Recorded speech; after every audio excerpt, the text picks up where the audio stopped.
Hey everyone, welcome back to the channel. Today we're diving into something every cat lover needs to know. Before you pet your cat's head, you might want to reconsider. Trust me, there are some surprising facts that could change the way you interact with your feline friend. Now we all know that soft, furry head is just begging for some love, right? But what we think is a sweet gesture can actually be a source of stress for our feline friends. So buckle up, cat guardians. We're about to unlock the secrets of the feline noggin right here on Pawsome Files. Get ready for some serious aha moments, and maybe even a few chuckles along the way. Alright, let's talk about the feline head. You see that adorable little face, those twitching ears? That's a sensory highway, people. Cats experience the world through their senses, and their heads are packed with nerve endings. Think about it.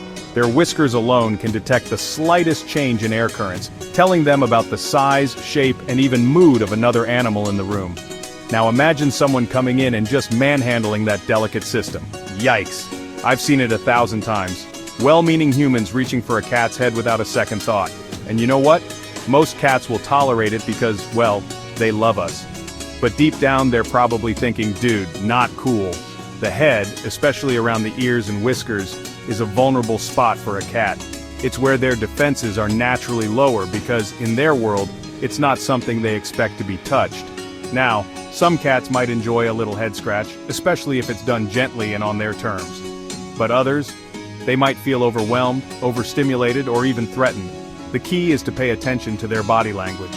Are their ears twitching or flattened back? Are their pupils dilated? Are they leaning away or trying to escape your touch?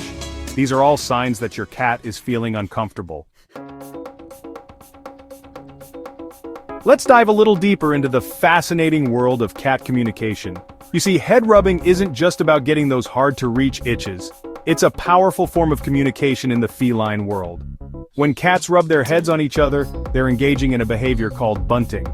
It's their way of saying, hey, you're part of my crew. They're actually exchanging scents through glands in their cheeks and heads, creating a shared group scent.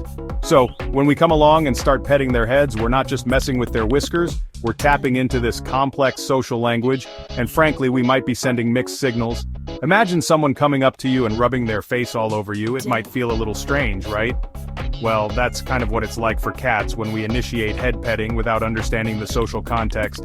Don't get me wrong, I'm not saying you should never pet your cat's head. What I'm saying is, be mindful, pay attention to their cues, and remember, what might seem like a simple gesture to us can hold a whole different meaning in the feline world. Alright, so you want to give your cat some love, but you're worried about overstepping those sensitive boundaries. Trust me, I get it. The good news is, there are ways to pet your cat that are both pleasurable and respectful. It's all about understanding their limits and preferences. First and foremost, ditch the aggressive pats and rubs. Remember, this isn't a dog we're talking about. Cats are all about subtlety. Instead, think soft, slow, and intentional movements. Start by offering your hand and letting your cat sniff and rub against you first.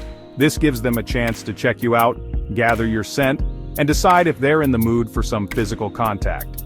If they seem receptive, you can try a few gentle strokes along the side of their face, starting under the chin and working your way towards their ears. Avoid going against the grain of their fur, and pay attention to how they respond. Some cats enjoy having their cheeks and the area behind their ears scratched gently. But remember, what one cat loves, another might loathe. The key is to observe their body language and adjust your approach accordingly. Alright, you're doing great. You're giving your cat some love and everything seems peachy, but hold on a second. Just because your cat is purring and rubbing against you doesn't necessarily mean they want you to pet them forever. Cats are masters of subtlety, and they have their own ways of telling us when they've had enough. The problem is we often miss those signals, and that's when things can go south. So, what should you be looking for? Well, it can be as subtle as a flick of the tail or a slight shift in their gaze. They might even give you a gentle push away with their paw as if to say, okay, that's enough for now. Other signs to watch out for include flattened ears, dilated pupils, twitching whiskers, or a sudden stillness in their body. These are all signs that your cat is feeling overstimulated or anxious. The key is to pay attention to these subtle cues and respect their boundaries. If your cat starts showing any signs of discomfort, stop petting them immediately and give them some space. Remember, it's always better to err on the side of caution. It's all about building trust and mutual respect. Now, if there's one thing I've learned from my years of working with cats, it's that no two are alike. Just like us, they have their own unique personalities, preferences, and quirks.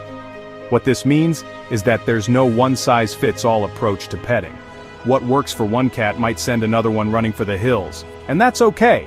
The key is to get to know your cat and learn what they enjoy. Some cats are total cuddle bugs and will happily soak up all the head scratches you're willing to give. Others might be more reserved and prefer gentle strokes along their back or under their chin. The best way to figure out what your cat likes is to experiment.